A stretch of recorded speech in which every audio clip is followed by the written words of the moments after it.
दो मेंढकों की कहानी। बहुत समय पहले की बात है कि एक जंगल में मेंढकों का एक समूह रहता था। एक दिन सभी मेंढकों ने यह तय किया कि आज हम पूरे जंगल की यात्रा करते हैं। सभी मेंढक यात्रा करने के लिए तैयार हो गए। इसके बाद यात्रा करते हुए समूह में से दो मेंढक गहरे गड्ढे में गिर जाते हैं, जिसके बाद दोनों मेंढक बाहर निकलने का काफी प्रयास करते हैं, लेकिन दोनों में से कोई भी बाहर नहीं निकल पाता।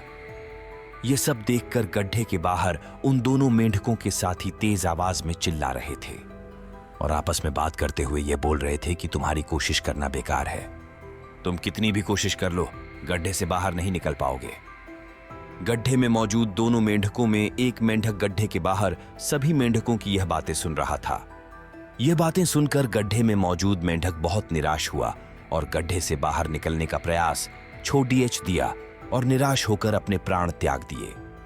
परंतु दूसरा मेंढक अभी भी पूरी तरह से गड्ढे बाहर निकलने की कोशिश करने में लगा हुआ था और गड्ढे के बाहर मौजूद सभी मेंढक उसका मजाक बना रहे थे और हंस रहे थे। बार बार प्रयास करने के बाद दूसरे मेंढक ने एक लंबी छलांग लगाई और गड्ढे से बाहर निकल गया। समूह के सभी मेंढक यह देखकर हैरान रह गए।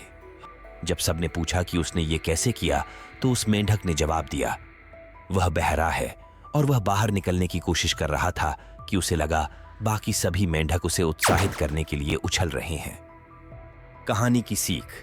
मेंढक की कहानी हमें सिखाती है, हमें जीवन में किसी की भी नकारात्मक बात नहीं सुननी चाहिए।